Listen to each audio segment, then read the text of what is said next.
Welcome back, everyone, to the Reading by Candlelight book club at Molly's Cottage. I'm here with Alli Parker, author of Until the Red Leaves Fall, which features in the September historical book box. Welcome, Alli. Thanks so much for having me, Fiona. It's nice to be back. Listeners might remember that Alli joined us back in December 2023 when her stunning debut At the Foot of the Cherry Tree featured in a book box. I think I'm actually wearing the same dress I wore for the interview. It's got blossoms on it. Oh, that's so sweet. But if this is your first time meeting her, here's a little background. Alli Parker is a Japanese Australian best-selling author and screenwriter. She lives on the stolen land of the Wurundjeri people of the Kulin Nation. Her debut novel, At the Foot of the Cherry Tree, tells the true story of her grandparents' love and of Australia's first Japanese war bride, who also happens to be Alli's grandmother.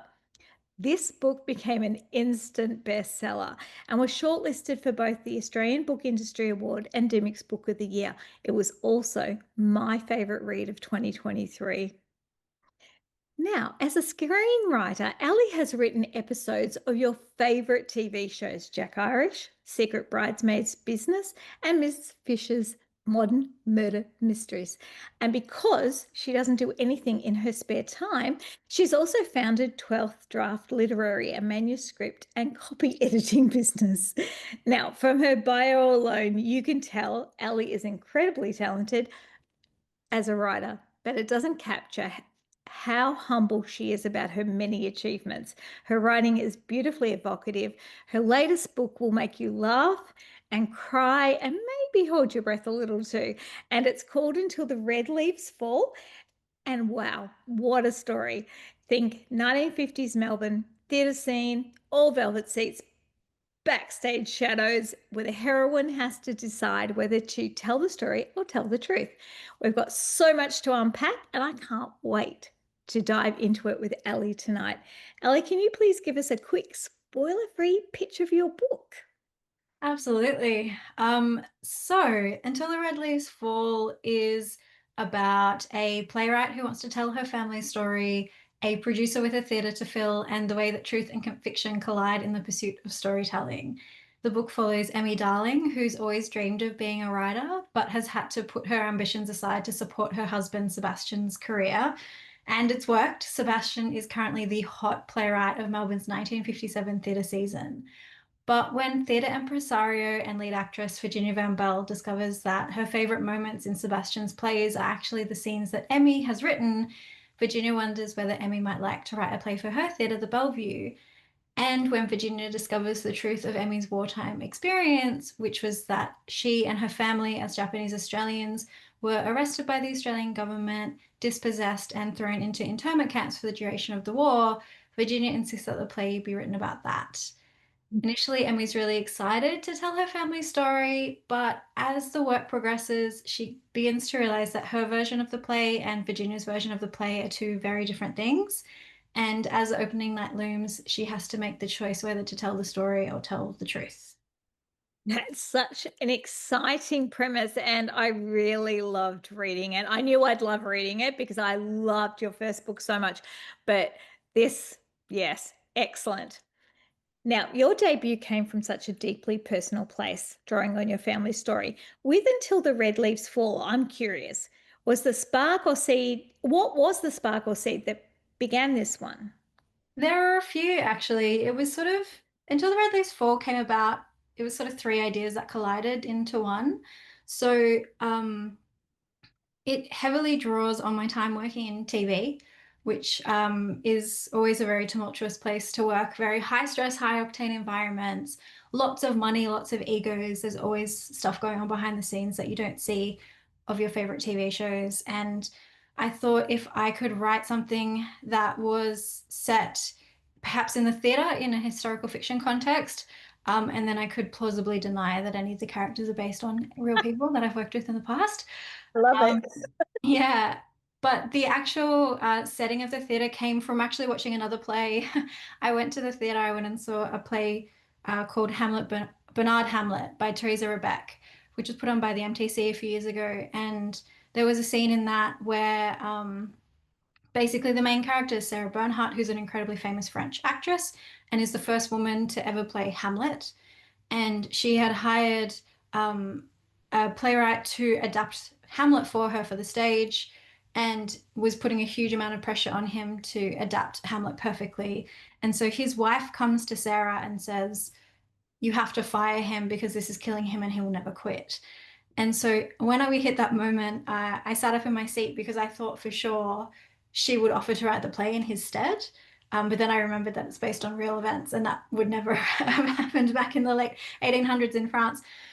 And so I held on to that idea, and I thought the book might be about the two different generations of women working in the theatre because, as I said, I have experience with that in Tally, and I knew that I could build a really cohesive and rich world inspired by my time in TV in that kind of theatre environment.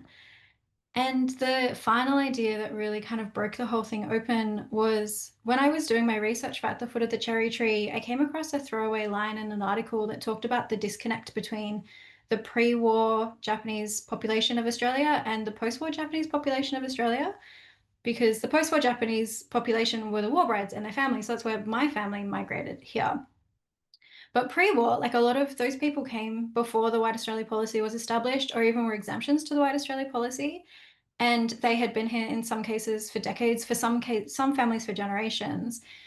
And they had been through this really traumatic experience where their entire lives had been completely discarded by the government. They'd been forcibly arrested. They lost everything. They lost businesses, houses, family. They had to, when they were released, if they were released back into Australia, they had to rebuild their lives from the ground up with absolutely nothing after the war. And then 7 years after they'd been released from these internment camps, they were watching these war brides and their families be received with what seemed like open arms. And so I thought that was also a really interesting disconnect to explore because obviously I have a completely different experience being a post-war migrant, if you like, third generation Sansei. Um, and so that got me thinking that if my family had been in Australia during that time, we all would have been arrested for sure. Yeah. Absolutely. Like we just would have been rounded up.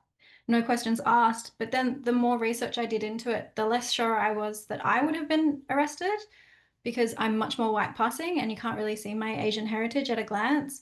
But I knew that my brother, who's much darker than I was, he would have been arrested Mm. without question. And so I thought that disconnect was really interesting because I have much stronger ties to our Japanese ancestry and heritage.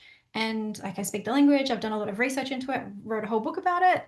And so I thought it was just interesting that I would be able to pretend that I don't know how to speak Japanese and I would have been spared. And he who can't speak Japanese at all, apart from like arigato and konnichiwa, would have been arrested for being a potentially Japanese spy.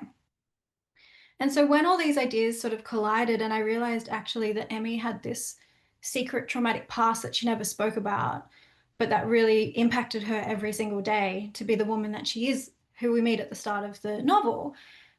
I realized then that there was this sort of path of what the story could be, and actually what she was trying to do was navigate this really painful part of her life and try and make sense of the truth of it, even when she can't quite face the truth of it herself. And so that's really where all of those ideas kind of jumbled together. And then I think, yeah, it was almost as though there was a knock at my door, and Emmy Darling and Virginia Van Bell walked in, and then they've just never left. Amazing. And look, this leads beautifully into something I wanted to ask you about identity, because one of the many things I admire about your work is the way it weaves culture and history and identity together so beautifully. How has your Japanese Australian background shaped the kind of stories you're drawn to write? I think it's really interesting because I I don't think it's a conscious attraction, but it's something that I'm naturally interested in because I have such strong ties to it. But I think for me, what it has really become about now is telling stories that could not have been told maybe even 10 years ago, 20 years ago. Like these stories, no one really talked about them very much. Or if they were, like with my grandma particularly, she was the fluff piece at the end of the Sunday night news. And so I think it's just interesting now to be able to reclaim these stories and give them strength and power and voice in a way that no one has ever been able to do before because it's been either brushed over or no one's wanted to listen to these stories. And so to be able to tell these sorts of stories in a Japanese Australian context, because I find that really interesting, the dynamics of that quite interesting, and the way that intersectionalities can clash and challenge maybe our perception of what we think Australia looked like in the 1950s. I think there's a really interesting space to play with there. And I think, I have the privilege of telling these stories when so many other people haven't. And I just love that I get to do that. I take that very, very seriously. Look there, and I think it's such an important part of history to share with people. I think that if many people had a very different war to your grandparents and a very different post-war to Emmy Darling, and you can understand why she hides her true self because it wouldn't have been a very pleasant place to be a person of Japanese descent, because, let's face I think that I've told you the story about my friend who's of Chinese descent, and they've been here since they were in the 1830s. And because it wasn't until her mother's generation before they married Caucasian partners, my girlfriend is often asked, where's she from? Mm, And she says, Australia, like sixth generation yeah. Australian. And Yeah. people will not believe her. And they ask her if very invasive questions about that because they don't like the fact that she doesn't look that she doesn't look white. And I think that they're really important stories, and I'm so glad that you are telling them. Thank you. Yeah, I think a lot of Emmy's experience was really drawn on things that have happened to me as well. Like when I tell people that I'm Japanese, people often don't believe me.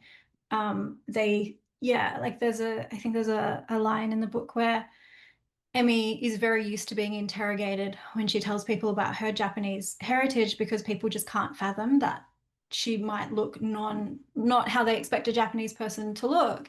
And I certainly get that a lot all the time. But then it's been really interesting because when At the Foot of the Cherry Tree came out, I posted some photographs on my Instagram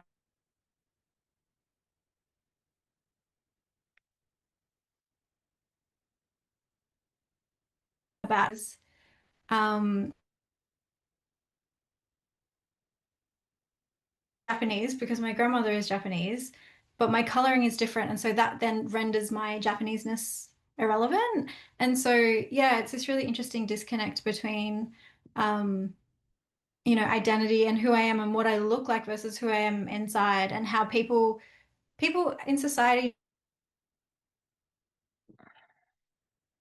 become other and people don't know how to handle that.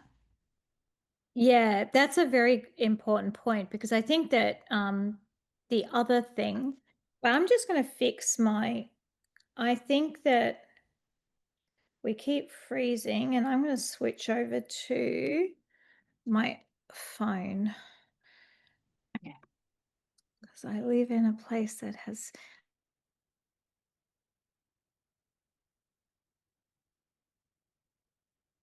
it's ridiculous. Come on, you can do it. Oh, well done. Well done. I have to talk to it nicely because otherwise it doesn't Fair work. enough.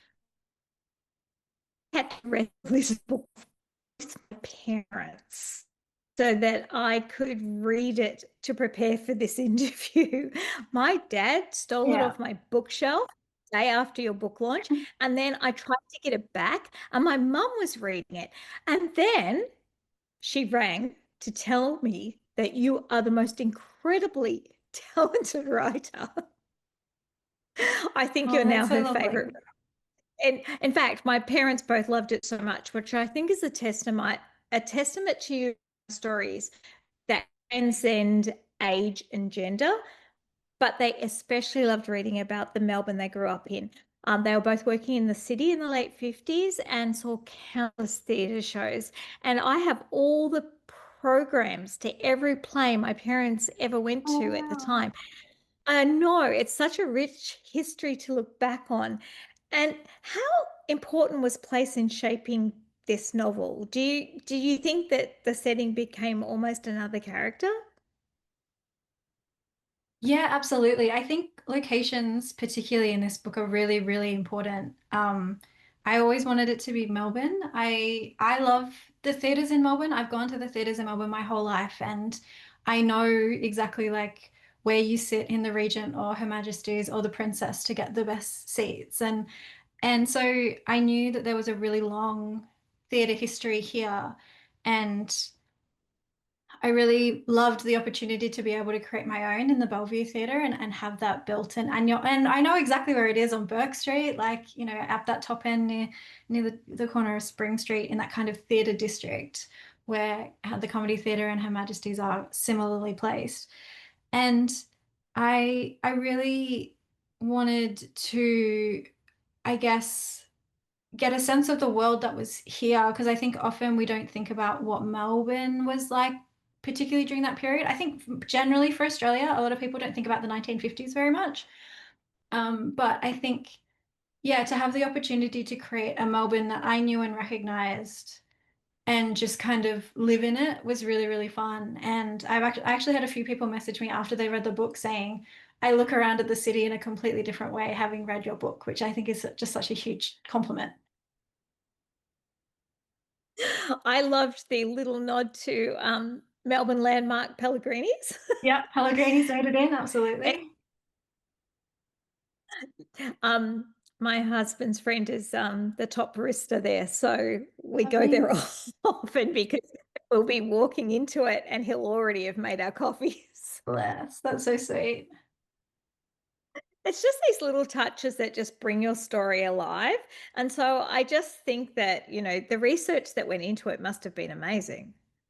Yeah, I mean, it's an easy time to research when you find it so interesting and there's so many different layers of things you can put over the top. And I was really fortunate because there were quite a lot of memoir and biographies written by particularly women who were active at that time. So I read biographies of like Oriole Gray, who's an incredible playwright, and June Salter and Ruth Park and Dimity Cusack. So they were all involved in various ways. Ruth Park more Sydney based, but still like with her experience with writing, obviously. Ruth Park is an iconic Australian writer.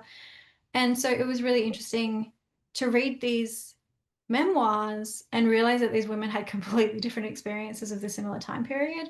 And so really, it was a really interesting way to see the gaps that I could then build within and around. And rather than being a very male dominated lens, which I think often history tends to be. Yes, exactly. Now, titles often catch a reader's attention before anything else. Yours are always so evocative. I mean, you know, Until the Red Leaves Fall is just no exception. Can you share the story behind its title? Do you want the story of how it happens in the book, or do you want the story of how I got it actually in real life? How you got it in real life? Okay, so this is kind of funny, I guess. I was driving down, I was driving home one day, as I do most days, and it was in September. It was probably around this time, probably around this time 2 years ago, actually. And all the trees were green except this one tree that had red leaves on it. And I was like, that tree's like, oh, it's all backwards. The tree's all backwards. Like, it's not supposed to have red leaves now. It's September, it's not May or April. Like, why is it so backwards? And then I thought it was interesting as like a marker of time. Because I was like, oh yeah, because like the red leaves mark a period of time. And then this voice in my head just went, you'll be here until the red leaves fall. And I just went, oh my God, that's such an amazing moment. And that's the moment in the book, obviously, as well, where it comes from. And so yeah, that was and I just sort of had that thought and I was like, I think that's the title actually. And it's always been that. It never had another title. It was just I don't even think yeah, it was just it wasn't anything else other because I had the title quite early on in the process. So that made a difference. But then I had a lot of fun with Sebastian poking fun at the title in the book when he's posturing and lyrical. It doesn't mean anything. I love that that's how you came up with it. And then you got to play with it a bit in the book itself. That's just amazing because I mean, I know it was in the book, but I like the real story better. Yeah. Now, speaking of titles, let's talk about the people who carried this story. Your protagonist, Emmy Darling, theatre owner Virginia Van Bell, and dancer Isadora Westlake all feel so real, as if I could bump into them at the theater or on the street. And they're so layered and flawed and utterly compelling, but they have the most amazing names. I love them. Oh my goodness. Every time I read them, I just said, yes. Now, do your characters arrive fully formed when you start writing, or do you just begin the history and setting and let the characters emerge from there? These ones all came fully formed. So I don't think anyone had other names. So it was always Isadora. She's loosely inspired by Isadora Duncan, who was quite a famous woman around the turn of the century, who was also queer. She was Sapphic. Um, and she has the most incredible death. Like she died, she drove motor cars and her scarf got tangled in a wheel. And it's like, it's awful, but it's just like the Sorry. most incredible Yeah. way to go. So yeah, Isadora was a little nod to her. Westlake, I realized this later. So this is a real testament to like the way that your subconscious works when you write. But Westlake, I don't know where that surname came from. That was just the surname that I gave her. And then I realized that actually there's quite a lot of water metaphors around her and her interactions with Emmy. And I was like, oh, okay, there you go. I guess that worked somewhere in my brain. Um, Virginia Van Bell, I knew she had to have a really strong name, and I knew I wanted her to have something like fake elegant, fake posh. So like a Van something, like the Von Trapp family, like I wanted a Van something. And then I figured it was Van Bell, and then the Bellevue Theatre comes out of that, and then I just thought, yeah, Virginia Van Bell was just such a great name. But again, like she sort of came with it fully formed. She was never any, she was always just the actress until she had her name, and then she was just Virginia from then on. And Emmy Darling was it was a really interesting because with her I knew and I because I did this as well at the foot of the cherry tree too, where I played with names a little bit. So Nabucco is Nabucco all through the book until she marries Gordon and then she becomes Cherry Parker. And she always thinks of Gordon as Don because that's how she knows him. But then in his chapters, he's Gordon and she's Cherry. And so like names are quite important to me in books. And so with Emmy's, I knew that I wanted her to have a Japanese name that she could conceivably blend out and make it more anglicized. And so I've always really loved the name Emiko, and so I was like Emiko, Emmy. That's a really easy thing to go hand in hand. And the surname came actually from Sebastian because I knew she would have to have a husband with a European name, and I wanted to call him something that he wasn't. And so I thought actually Darling is a really interesting spin on that. And then, the joke, which is basically the opening line of the book, which is, I take it that's darling by name, darling by nature. It's sort of it all just sort of came together in a really organic way.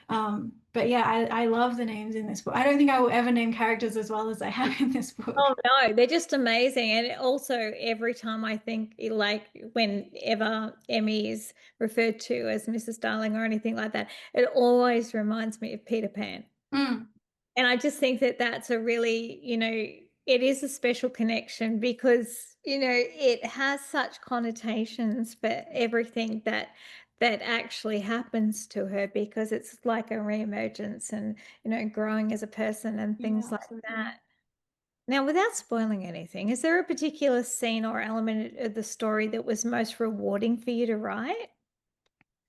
Um, there's two sections of the book that I'm really, really proud of. One is just a paragraph of prose that I'm very, very happy with. And when I wrote it, I actually had to like, I got to the end of the paragraph and I just went, I need to like have a celebration. Like this is good. Like I can tell that this is really good prose.